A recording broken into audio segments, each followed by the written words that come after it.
Welcome back, everybody. I'm Jeff Barton, your voice in the mortgage industry. 888-713-2929 is the telephone number. Pick up the phone and give us a call. We talk mortgages. This is, of course, the Mortgage Voice, and I'm very happy to have you here today. We're going to have a terrific show for you. If you'd like to get in touch with us, I gave you the phone number. The email address is info@malibufunding.net.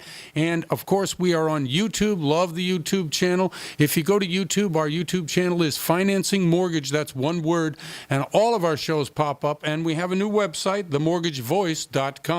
If you go there, you can see now current shows, and they are also archiving by linking us directly to YouTube. So you can see us a number of different ways. Love to have you check in with what we're trying to do. And what are we trying to do? We're trying to talk about mortgages. Why is that important? Because it is coming up on spring buying season. Inventory is tight. Inflation is rising. Prices are going up. What's happening? How can I get a mortgage? I really need to get the cheapest mortgage possible, or I just need to be able to get a mortgage. There are a lot of people out there who have income issues, not bad income, but just income through their business or through other means that they might not necessarily be able to get a conventional 30-year fix down at the corner bank, whether it's Citi, Wells, Chase, or Bank of America. There are restrictions on a lot of big box banks at the corner that we as a smaller lender can probably help you satisfy. I'm a broker in many different loans that we do not fund ourselves, although we do fund a lot of different kinds of loans, and we're in 10 different states. That's Malibu Funding. They are the sponsor for the show, Mortgage Voice. The Malibu Funding, my NMLS number is 79620, and anybody who's looking for Jeff Barton can look for that. I'm, again, happy to have you on here listening to the show today. We're going to have a terrific show. As I said, we're going to talk to Meredith Schloss, our first time on the show, great real estate agent from the Los Angeles area, and she's going to talk to us about what's happening here in this market right now locally in Los Angeles, California. I want to say hi to all the affiliates as well, KMET, KCAA, Roadrunner, and, of course, K-Tahoe, our terrific new affiliate up in Lake Tahoe.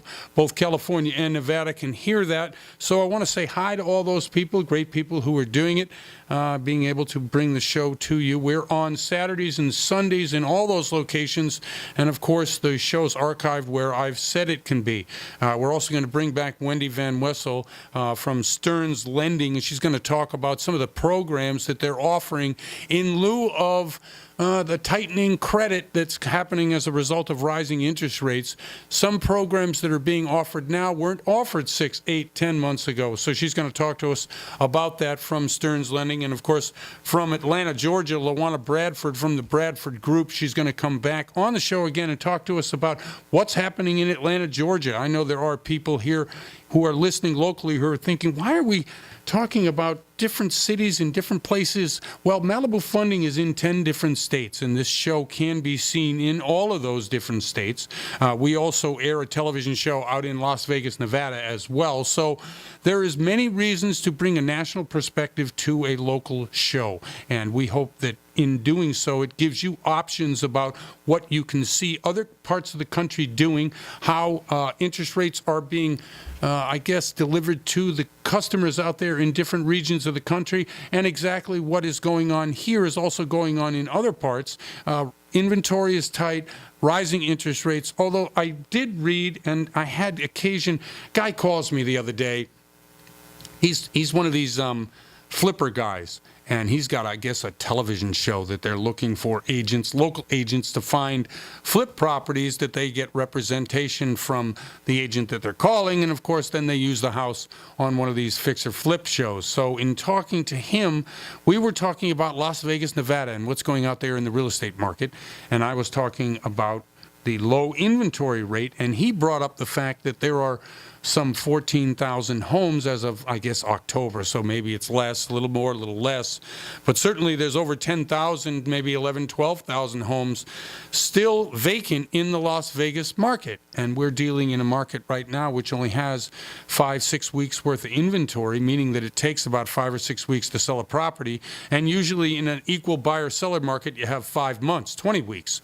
So if you're in a market which has a lot less inventory than they should have, and you're listening or reading about 14,000 homes available, vacant, but yet not on the market, what is the issue? And does that exist in other cities? So if you're out there and you're wondering about that, and of course we all want the great deal. There isn't a person who's come to me ever and said, I don't care what it costs, I want that house. It's never like that. They want a price and a location and a specific house in those two different ways. So I want those of you out there who are thinking about buying real estate to look around your neighborhood, see if there's any vacant properties, see if there's things happening which just don't jive with what you're hearing about low inventory, and give us a call here, 888-713-2929, and let us know if you find that property that is vacant. I know back in the day, and of course what I'm talking about now is about 10 years ago, right after the crash. We're in 2018, so in 2008 the entire world was imploding, 2008, 9, and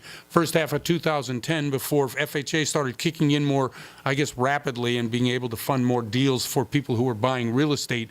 If you're in those veins, and at that time you had so many vacant houses, and anybody that saw the movie, The Big Crash, The Big Hurt, The Big Slip, no, The Big Short, that's what it was called. Yeah, it was called The Big Short, about those houses down in Florida that they subsequently plowed under, but they were, house after house after house was vacant, and they couldn't quite understand it. And of course, in those days, anybody with a heartbeat and a signature could get a loan.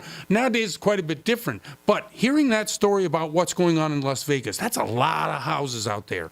So why are banks holding on to properties that should be on the market and recycled through? I don't know if there's any laws about it. You got any?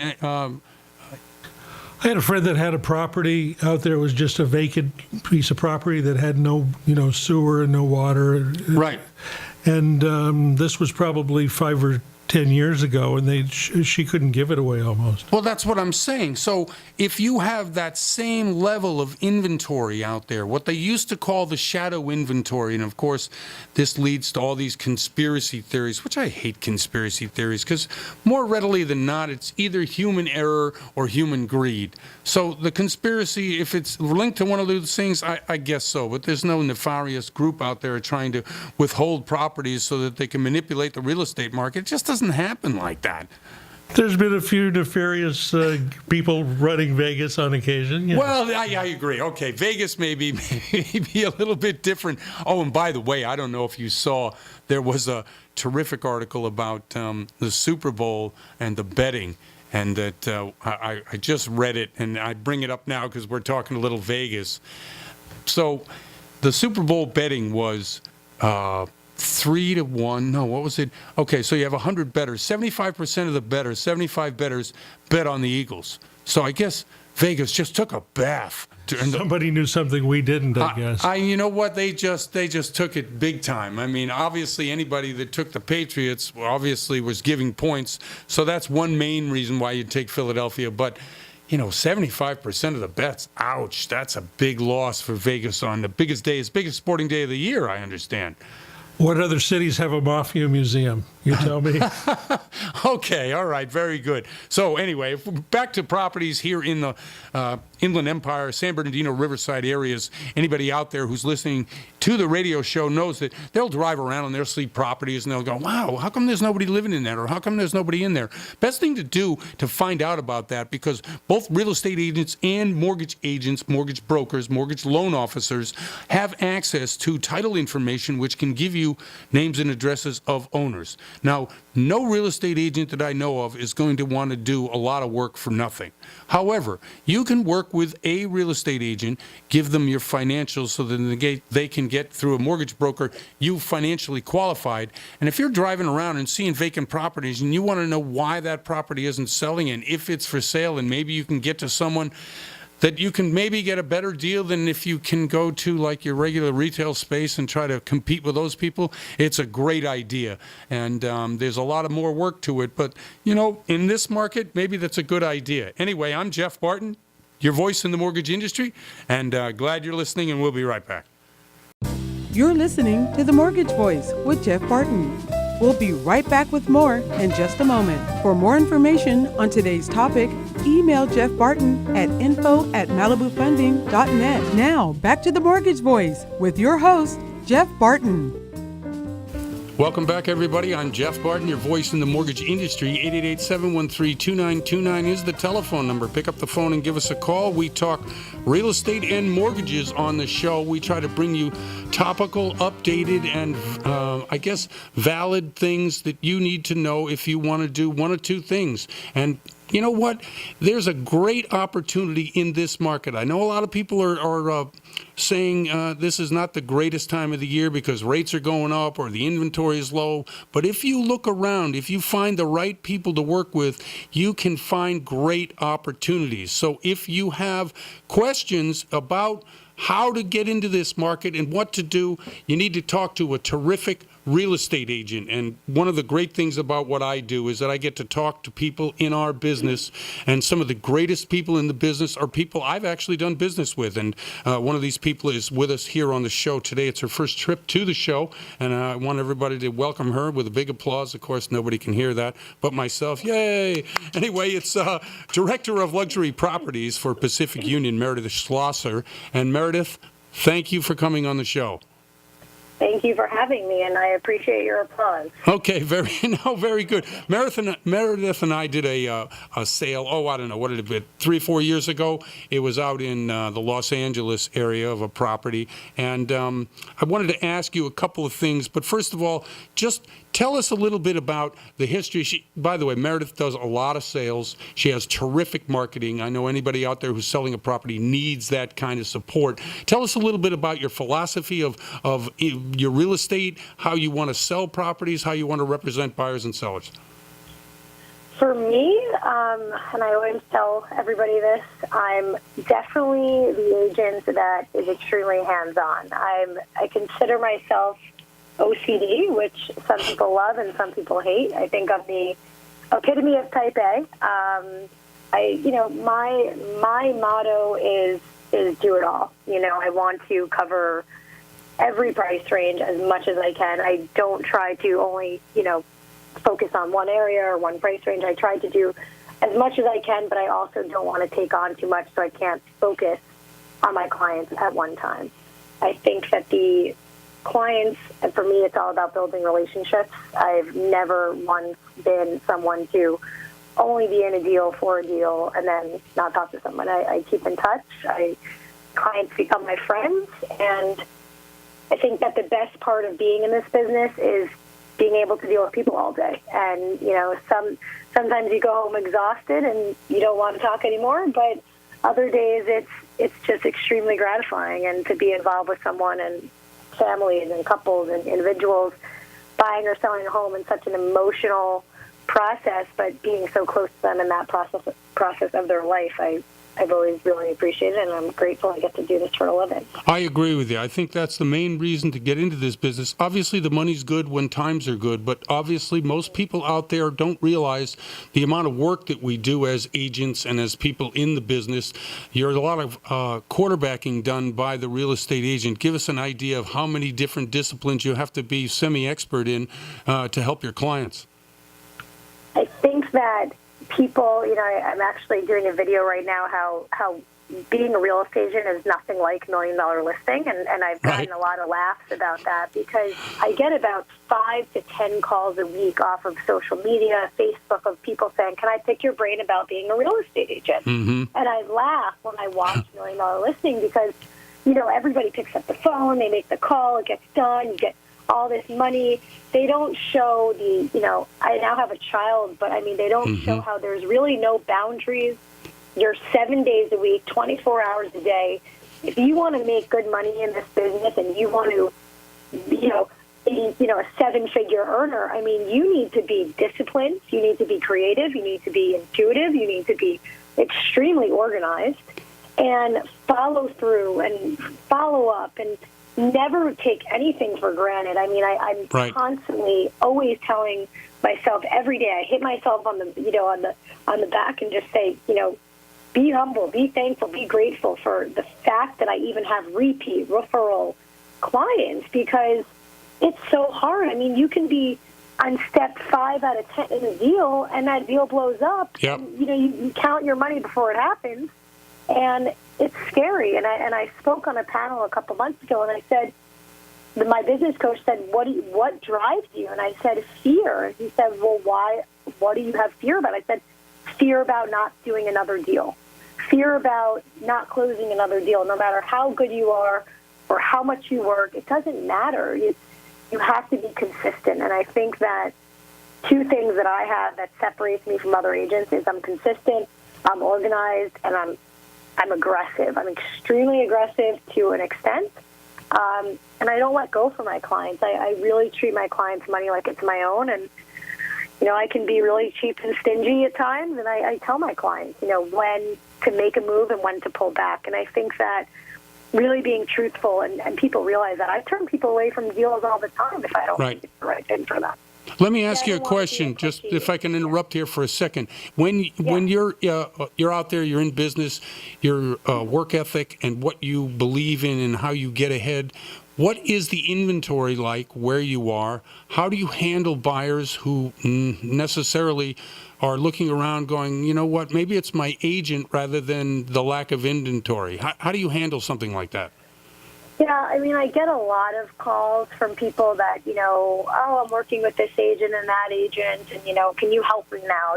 I've made 5 offers and I haven't gotten anything. Right. And I represent buyers and sellers. I don't discriminate. I love being involved in both sides of the transaction. I think both are really different, and there's a lot of, similarities as well, as we know. But I think that, the inventory is so low that you need to be so ahead of the game and so many steps ahead, because if you're not proactively searching for your client, especially in the west side of LA, and you're not calling every agent, you're not door knocking, you're not, being proactive about the process, then what are you doing for your client? How are you being aggressive for your client? For me, if I have a client looking to spend, $2 million, whatever it is, $500,000, doesn't matter the price range. Be creative in what you do to bring them opportunities. And once there's a property that you get that they identify, you need to fight. You need to write a letter. You need to call the mortgage broker. You need to have them call the listing agent. There's so many things. You need to be, I joke because I'm a New Yorker, and I'm like, I grew up in a rat race.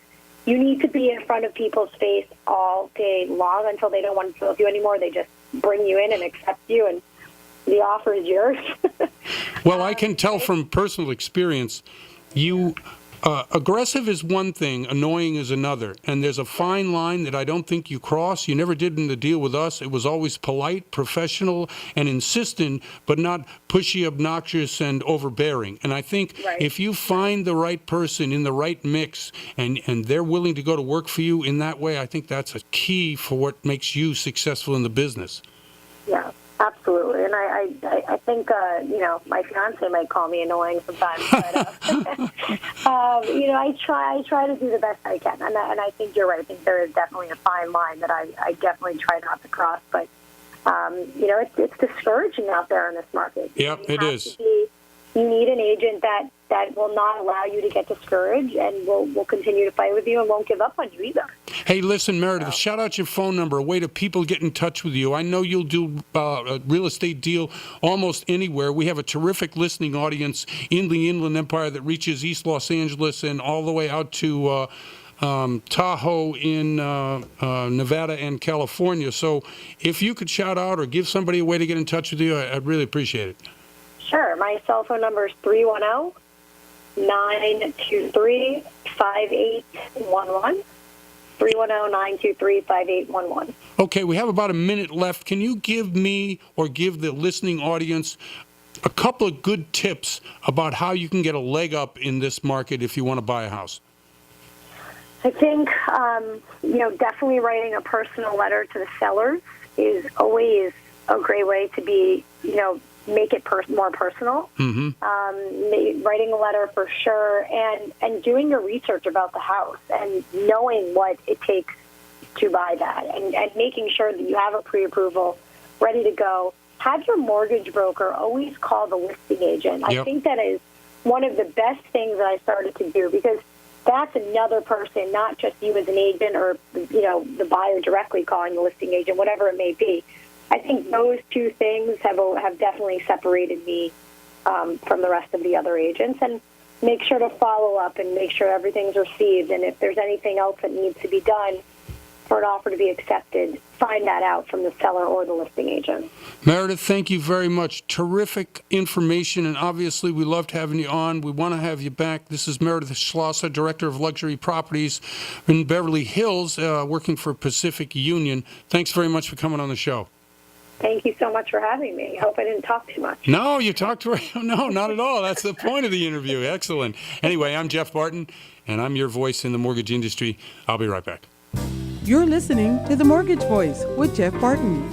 We'll be right back with more in just a moment. For questions or comments, send emails to info@malibufunding.net. Now, back to The Mortgage Voice with your host, Jeff Barton. Welcome back, everybody. I'm Jeff Barton, your voice in the mortgage industry. 888-713-2929 is our telephone number. Pick up the phone, give us a call. We're talking mortgages today, real estate today, and anything related to why things in the world affect those two items. And you know what? A lot of things do affect those two items. And our next guest is one of the people that I always go to for things that happen in the world. And we have basically a right and left side of the thing that we can talk about always. Usually it's about the Dodd-Frank or CFPB or some of the other things happening in the world. And of course, we're talking from Stearns Lending, Wendy Van Wessel, and once again, happy that she's on the show with us today. Wendy, how are you doing? Good afternoon. I'm doing just fine. And yourself, I hope to. And you know what? I am, and thank you very much. And the reason I wanted you here today was to, the what's happening in the lending world, what's going on out there in terms of rising interest rates, how this is squeezing certain segments of the market. And the last time this happened, I know that Congress opened up or made mandatory the fact that we had to lend to a certain segment of the population, and that had to be obviously Fannie and Freddie loans. How is this time going to be different? What kind of products is Stearns coming up with to satisfy a non-QM market in a QM world? I think that there's a lot of different programs out there. I think that we have Home Ready and Home Possible, that there's income limits, so they're trying to help those people out there, and the MI on those loans is much lower than on a regular Fannie or Freddie loan. You can also, with Home Ready, do cash on hand, those people that save money under their mattresses. Right. They can use that. It doesn't have to be sourced. They can use room rental income if they have 12 months worth of canceled checks, which never used to be able to be used before. So it opens up a lot more possibilities. We also have a program that if you are purchasing a home and you have some extra YSP or some extra seller contributions, you can drop your rate by 1.5 points in the first year and 0.5 point on the second year to help you qualify for your loan as well. It's called the Lender Buy-Down Program. So there's lots of availability out there. That's just on the Fannie and Freddie side. They did just come out today with MI. Did you hear that? No, please tell me, what is it? No. That you're going to have a 700 FICO score and 90% LTV or higher. So they're making it a little bit tighter, but that still gives you that FHA side of things, where you have the monthly MI. Yes, it's for the life of the loan and the upfront MIP. But when you get your equity in your property down to 80%, then you can refinance it on the conventional side and get rid of that monthly MI. So what is it that they did? They raised the limits on what your FICO score is before the rate went up? Yeah, MI, and I just pulled it up because it was just out today. The MI, you need to have a 700 FICO score in order to get MI after the 15th of February. In order to get it or in order to remove it? In order to get it on your loans. Yeah. And it was so what happens if you don't get mortgage insurance? Then you have your FHA option. I see. So basically all Fannie and Freddie loans are going to be over 700 FICO? Yes. That was the change that they just put out today, and I wonder where it was. Credit scores and disclosures. No, I was looking it up because I'm going to send it out to all my brokers. I should have gotten that. And this came out from Fannie and Freddie themselves? Yes. Oh, I know where it is. It's in an email that I'm about to send out. I shouldn't pause with you. No, that's okay. I mean, this is obviously new information coming out, and that's one of the problems that I've had in this market anyway, is that it seems like it changes so often, so much. I mean, in the last 3-5 days, we've had stock market issues, right? So we have a historical crash, 1,600 points, and I don't know, it may go down even more the next couple of weeks. So now we have that to worry about, and that affects interest rates, and we have a climbing deficit, and that affects interest rates, and we have inflation once again rearing its head, which is putting pressure in the labor markets on raising prices as well as raising income for people who are W-2 and also people who are in the workplace. All these pressures are changing constantly, not to mention regulatory and governmental interferences. So that this sort of thing happens doesn't surprise me at all. But if we could get a pause, a break, a normalcy, what is the new normal anyway in our business? The new normal is you have to be careful how your CPA does your taxes, because if you're planning on doing a loan, you can't take all those shortcuts that they sometimes do on taxes. But then again, our taxes are going to change too, so we're going to see about that. You also need to document if you're going to have a border income. Make sure you document everything. If your company is paying for your cars or your company is paying for your credit cards and you're looking at your debt-to-income ratio and you're worried about getting a loan in the future, make sure that you document with those exact payments and your bank statements from your business that they're paying them so you can exclude them from that debt-to-income ratio. Yeah, no, I understand it. So in terms of business, how is the business at Stearns? Are you seeing a bigger purchase market this year than last year? Do you see refis coming back anytime soon with the raising rates the way they are? Now, refis, there are still people out there with equity in their property, and rather than get a new property, they're going to improve their property. We could go to higher loan amounts. We have that TCF second so that you get a first and a second, and with the new increased loan amounts for Fannie and Freddie, the $679, $650 plus a TCF second behind it is $500,000. That's $1.79 million.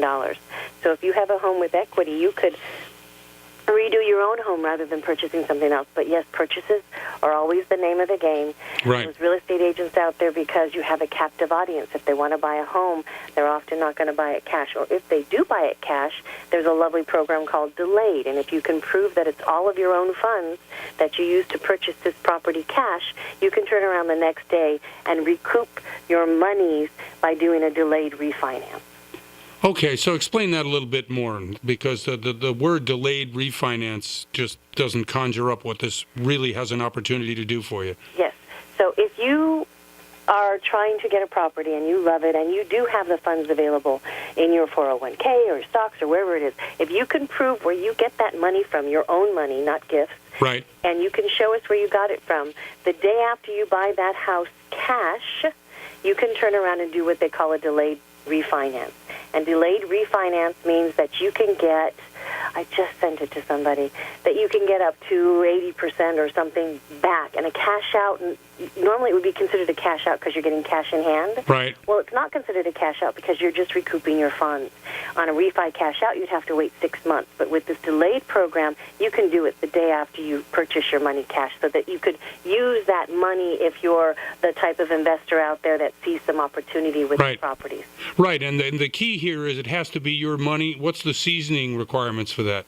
There is no, well, you have to prove that it's your money. I mean, do they go back 6 months? Do they go back? No. They probably do the 2-month bank statements like they always do. Okay, so if you have the money, you purchased a property and it was in your account for a couple, 3 months, you can recoup at least, up to 70-80% of that money right away, or the day after you purchase the property all cash, as opposed to waiting 6 months, which Correct. was the normal way to do it. That sounds like a very good opportunity, especially now since, in certain markets there are still tons of cash buyers. I mean, you may not think so, but there are, because the opportunities still exist in places like Las Vegas and other places around, even in San Bernardino Riverside, there are pockets that have the availability, if you have cash, to come in and get a better deal. I'm doing a lot of them even in the Encino, Woodland Hills, Studio City areas, the delayed refinances up in the hills there. Wow. So people, like I say, have a lot of money. It seems to be that's the type of buyer that still is attracted to. You know what?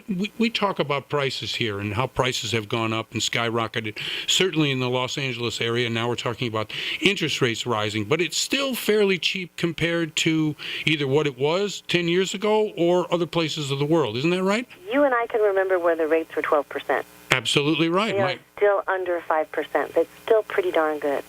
No, it's unbelievable. Now, I think the 30-year fix today was at 4.5%. Isn't that right? Correct. And then if you have a high FICO score or if you have a lower LTV, you get a lot of those perks back so that you can go lower with your rate, because that's without all the what they call loan level price adjusters, LLPAs. Right. So that's just your base loan amount, what you're talking about. But if you're a stronger borrower, you get those 0.25 or 0.375 in your yield spread back so that you could possibly go lower with your rate. Hey, listen, do you have a phone number or way people who are listening to the show saying, hey, I don't want to talk to that Jeff guy. Let me talk to this Wendy. She knows what she's talking about. Certainly do. It's 818-292-2572. Okay, that's excellent. Wendy, one last question.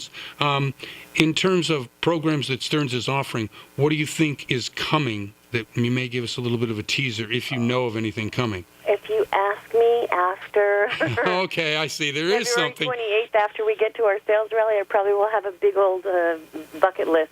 But I think that our jumbos are doing really well. The seconds are doing quite well. Home Ready and Home Possible with their lower MI are very attractive, and I've been doing a lot of that lender buy down where you have your rate lower by 1.5 and 0.50. So those are some of the newer things out there, and I think that we'll always be looking to help the buyers out there, because the broker and loans aren't going to go anywhere. We're just going to do the best we can with all of the rules and regulations and what's happening with the stock market. Wendy, thanks very much for coming on the show once again. Thank you. You have a great day. And you do too. That's Wendy Van Wessel from Stearns Lending, and I'm Jeff Barton, your voice in the mortgage industry. We'll be right back. You're listening to The Mortgage Voice with Jeff Barton. We'll be right back with more in just a moment. For questions or comments, send emails to info@malibufunding.net. Now, back to The Mortgage Voice with your host, Jeff Barton. Welcome back, everybody. I'm Jeff Barton, your voice in the mortgage industry. 888-713-2929 is our telephone number. Pick up the phone, give us a call. We have a lot of different ways to get in touch with us. If you go to Facebook, you can type in Home Loans, Malibu Funding, Inc., and our Facebook pops up. We're getting a lot of information requests through that channel.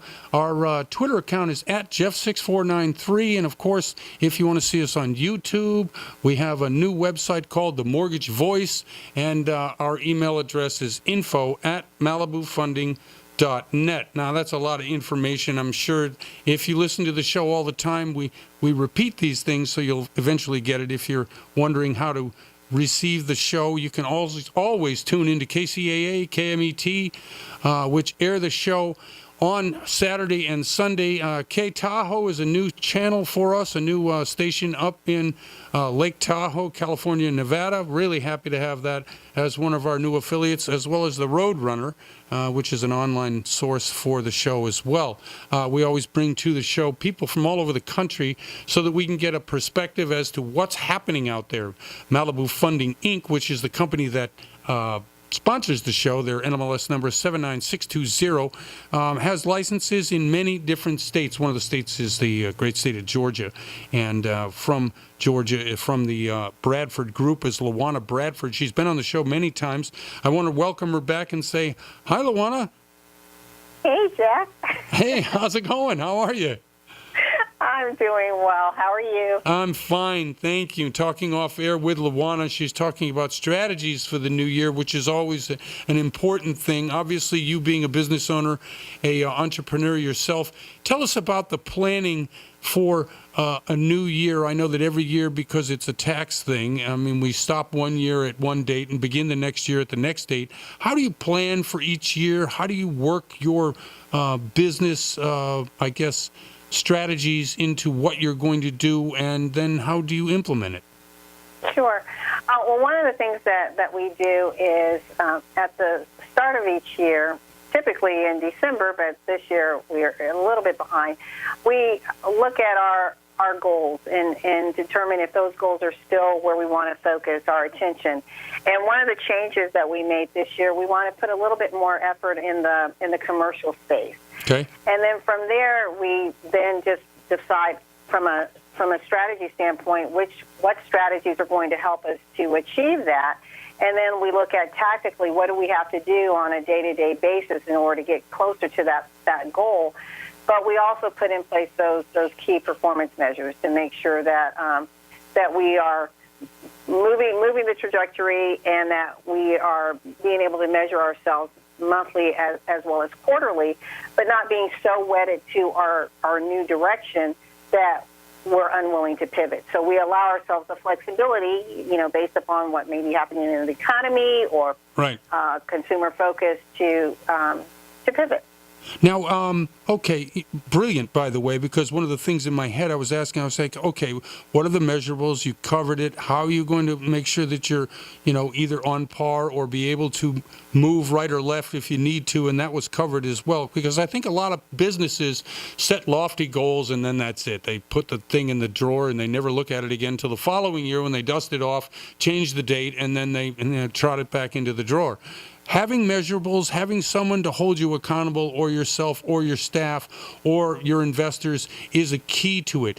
In the real estate and lending world, especially if you're going to move into commercial, how might that differ from past years when you were primarily in residential and obviously investing in properties, fixing them up and selling them?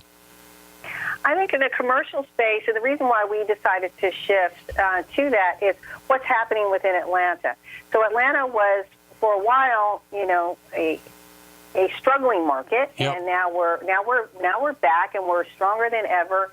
But we're still considered a secondary market on the commercial landscape. So there's a lot of growth happening, and we want to position ourselves to take advantage of investors that are coming from other states, i.e. California, to Georgia, and be able to have a solid product for them that gives them flexibility in how they choose to grow their portfolio, either for long-term or short-term. So whether they are looking for business owner-occupied commercial property, or if they're looking at multifamily units, because that's huge right now. The growth is just astronomical, what's happening there, because the rental market has grown like 15% in the last year. What is that, rent rolls, or is that just the availability of properties? Which has grown? Right now, it's a seller's market. So we have about 3 months worth of inventory. That's not much. And a lot of people were displaced because of what happened with the crash, and still struggling to get those credit scores back. And with the influx of people coming to Atlanta, just the overall growth rate in our population, the demand hasn't kept up. So people are looking to rent first. Now, what kind of construction do you have? Do you have a lot of new construction, or is that what's lagging? Because out here, what's lagging out here is not necessarily commercial, but residential. So I don't know how it's in Atlanta. Yes, construction is lagging a bit, but more multifamilies are popping up than anything else in the commercial space right now. And what kind of cap rate are you getting in terms of representing I assume you're representing buyers and sellers, but if you're out there and you're looking, let's say you're talking to an audience here in California who's looking for investment opportunities, Atlanta is as good a place as any. What kind of return are you getting on these kind of things, or is it all over the place? Well, if they're looking to buy and sell, they can have anywhere between a 30 and 40% return. If they're looking to buy and hold, they're looking at 15% on their rental. Oh, I see. So really what you're talking about initially is kind of a buy and flip? And we're looking at both. We've developed our strategy. Now we're going to go out and we're going to go to where the investors are and where these conversations are happening, and finding, okay, where is the interest? Right. I would think it would be buy and hold, but there may be some that are looking at, your smaller, not so much your, 200 and 300 units, but maybe it's a 10 or 12 unit, that they are looking to rehab and flip. Hey, listen, can you shout out your phone number or some way for somebody who's listening to this program would like to get in touch with you about opportunities down there in the Atlanta area? That'd be great. Sure. They can reach me at 678-428-5589. Again, that's 678-428-5589. Or they can go to our website at Bradford Group MTG. That's MikeTingleGolf.com. So BradfordGroupMTG.com. Okay, in the commercial space versus the residential space, there seems to be always a push and pull. Like when one recovers, it takes a while for the other one to recover. Where is the residential space now? Are you fully recovered down there in terms of prices? Yes, yeah, we're doing amazing. Right. Property values have actually, I think, increased between 12 and 15% all over the metro area in 1 year. Wow. We're expected another about 5.5% growth rate, which puts us actually slightly above the national average. Well, no kidding. I mean, we talked 6 months ago, and you were telling me that at that time, maybe it was a little longer than that there was only one section of town, and I forget the name of it, that was actually doing quite well, and that you were seeing some increase in values. Now you're saying it's all over the Atlanta metro area. It's all over. It's pretty remarkable. What's the median house price there? What are you getting for that? Median house, like for investments, is about $125. Right. Owner occupied around $220. Wow, that's pretty good. And so in terms of both buying and selling and representing buyers and sellers, you do that as well, yes? Yes. Okay, very good. Now, how's the flip business? Are you doing that anymore in terms of buying, purchasing, and then fixing up? I know that for a while was a pretty good business in your design world. I don't know if you're still doing that. Yes, a little bit, but not as much. Okay, and where do you see interest rates in the Atlanta area? Where do you see the growth for your particular business as a result of maybe interest rates climbing a little too high? And now we're historically at lows still, but if we get into the 5.5%, which we may do by the end of the year, I mean, we're already in January, it's gone up by 0.5 point. Yeah, I think we're going to get there. Right. But you still have people who want to own a home. And so I think that those that qualify, even if it's 5.5, are still going to buy their home. Because keep in mind, it's a seller's market, so there's a shortage of inventory. Right. On the commercial side, it's pretty stable, but you have a wider range in rates. Again, depending on types of property, how the loan is structured. Is it going to be asset-based or income-based loans? So all of those variables can cover the gamut. Hey, Luana, I really appreciate you always coming on the show and giving us a perspective from Atlanta, Georgia, for our clients there as well as here in California. Thanks very much for coming on once again. Thank you. Thanks for having me. Absolutely, and that's Luana Bradford from the Bradford Group down in Atlanta, Georgia. I'm Jeff Barton, your voice in the mortgage industry, and we'll be right back. You're listening to The Mortgage Voice with Jeff Barton. We'll be right back with more in just a moment. For more information on today's topic, email Jeff Barton at info@malibufunding.net. Now, back to The Mortgage Voice with your host, Jeff Barton. Welcome back, everybody. I'm Jeff Barton, your voice in the mortgage industry. 888-713-2929 is the telephone number. Pick up the phone. We talk mortgages. We talk all things about what's happening in the marketplace. I want to say hey to all the people at KCAA and KMET in the Inland Empire who bring us our show to you, the audience, each and every week. Without you, we don't have a show. Really appreciate the downloads, people listening. We try to keep it strong in terms of content, but also understandable. And if you're out there and you have some suggestions for the show, you can certainly email us. You can call us. The email is info@malibufunding.net. And our telephone number I gave you. My Twitter handle is @Jeff6493. I do positive tweets. I try to keep it that way with the show. I think there's so much negativity going on out there. And by the way, I don't know if you've seen the stock market. Darryl, have you seen the stock market crash in the last 3 weeks? Heaven sakes, yes. I think it rebounded a little today. We're recording on the 6th of February. I think it's back up by like 500 points, but by no means a recovery. No, and I think what a lot of people miss, and I spent a good deal of time with another client of mine from St. Louis. We're not yet in the St. Louis market, but in talking to him about what happens with automated trading, we were trying to figure out what's going to happen with the economy and jobs in the years and decades to come, because obviously the nature of the way the world is today is not unlike it was when we went from horses to cars in terms of what's happening with the internet, what's happening with robotics, what's happening with automated intelligent information or AI. So if you're there and you're trying to figure out what is going to happen with your kids and your grandkids, you're going to be looking like such a dinosaur in that you're still doing things the way you used to do. I know at my own office, we have certain employees who like to do things because they're older in a certain way.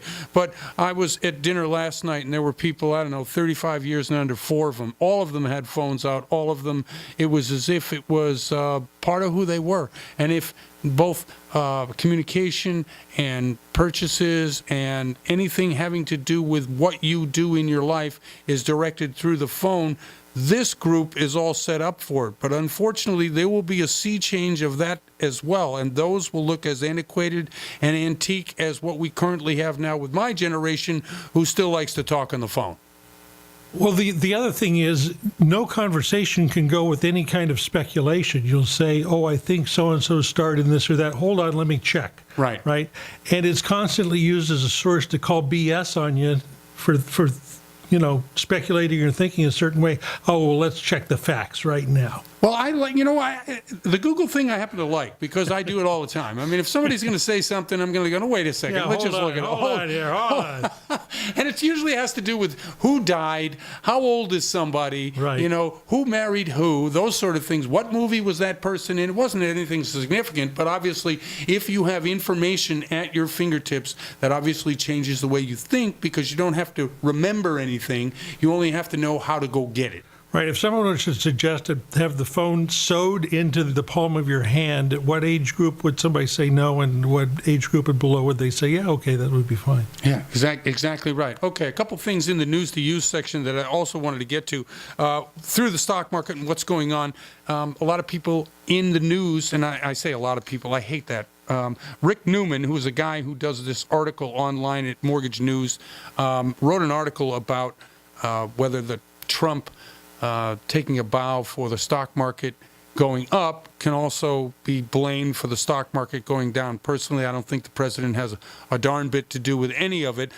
He did say that because the repatriation of the money from overseas companies, which was probably going to happen anyway, but anyway, regardless, if the money is coming back based on the lower tax rate, great. But as a result of the stock market crashing and, I don't know, trillions of dollars being lost, paper money, sure, but it's still being lost. What does this do to the economic outlook as it pertains to the deficit? And Rick wrote an article, just want to quote it a little bit here, just because I think it's important for people to really understand the actual numbers here. We were running in 2017, and this is an unbelievable number, but $666 billion deficit. That just put your arms around that for a second. You're making $30,000 a year, and the country is running up a debt of $666 billion. However, that's a trifle compared to what if the stock market continues its downward trajectory and the growth in the economy doesn't pick up the way it's anticipated, and that a lot of the gains that were there as a result of the tax cut get eaten up by increased salaries and inflation. You're looking at this year, 2018, of a $1 trillion deficit. That's another $333 billion on top of the $666 billion deficit right now. Most CEOs would lose their job for something like that. Absolutely right. And because we have an economy that's really based on the faith and credit of the United States, and the United States, guess what the federal deficit is currently? It's unfathomable. $20 trillion. Okay, $20 trillion. Now, I know it's the T word. It is the T word. And let's put this in context. If you looked at property and all of the mortgages in the United States of America, you have a number of $54 trillion mortgages in the United States, okay? That's a huge number. But if the deficit is equaling, well, almost a third, if not more than a third of that deficit, how long before, roosters come home to roost, as they say, and how long before what happens at the federal level? Now, we heard earlier in the show from Wendy about credit scores going up in terms of getting mortgage insurance from Fannie and Freddie. This is all a preventative measure to make sure that what we have in the portfolio of mortgage-backed securities in bad times is still excellent based on your credit criteria. It's not like it was back in the day, but at the same time, does this portend an issue with the debt, an issue with the stock market, or is this just a bump in the road? Daryl? Well, I mean, there was a time, even in a bad economy, where people could borrow 125% of the value of their house. Well, that's true. And that was at a time where I don't think exists anymore. Although, in asking lenders about what's happening in the secondary market for non-Fannie, non-Freddie, non-Ginnie Mae, which is government loans, agency loans, what is happening for the non-QM space, a lot of companies like an Angel Oak that we had Eric Morganson on last week said they portfolio their own loans. So if we're going to get to a point where the federal government through Fannie, Freddie, and Ginnie is out of the lending business, and we have more of a 50-50 mix in terms of private sector money versus government-backed money, which I think is more healthy. And I think even, who was saying this? I think, it was Sean Hannity. He came out and just was talking about how, what we're looking at in the stock market was a good thing because we needed to get back to where we had less government-based lending and less government guarantees and more private sector. And the only way to do that is to drive interest rates up, which I tend to agree with, but I really don't like Sean Hannity. So I want to bite my tongue as a result of having to agree with him. But inasmuch as that is what's happening, how much can the economy take? How much borrowing can we continue to do? And how long before it affects jobs and the economy overall? Well, I mean, the whole quantitative easing effect, to bring it all down, at some point you need to leave it alone and let, waters stabilize. Wherever it's going to stabilize, let it stabilize. Well, that's a great point. And because the fact that we're going to see an unloading of $3 trillion on the books at Treasury and at the Fed, in terms of this quantitative easing, these products are going to be resold into the marketplace off the balance sheet over the next 3 to 5 years, probably, maybe even 5 to 8 years. How is that going to affect the supply and demand? We're already talking about the bond market. Now, for those of you out there who are listening, the bond market is what determines what happens to the interest rate on your loan. So if you're looking at the bond market, look at how much the bonds will pay, because if the bond and what they call the yield, if you're going to get 2.5%, if you're going to get 3% on a yield, which is traditionally in the last 3 to 5 years been no more than a point and a quarter, that means the federal government has to pay out more. The deficit's going to rise, which means that the mortgage rate has to rise because there has to be some return on the dollar out there, which means that mortgage interest rates are going to cost you because money is going to cost you. And that's an important thing when you're talking about both the bond market, the general economy, employment, inflation. There's a lot of confluence in the events that is happening in the marketplace, which is going to determine whether your rates are going to go up to 5, 5.5%, 6%. Now, we get up to 6.5%, which is kind of what they were back in 2007, pre-recessionary rates. I think at that time we may see some indication whether we're going to hold back and whether we're going to have out the deficit hawks come back. Anyway, I'm Jeff Barton. Daryl, I really appreciate you coming on the show and jumping in. Pleasure. Okay, very good. And I'm Jeff Barton, your voice in the mortgage industry. Really appreciate you listening to the show, and we'll see you next time. You're listening to The Mortgage Voice with Jeff Barton. For more on today's topic, visit www.malibufunding.net.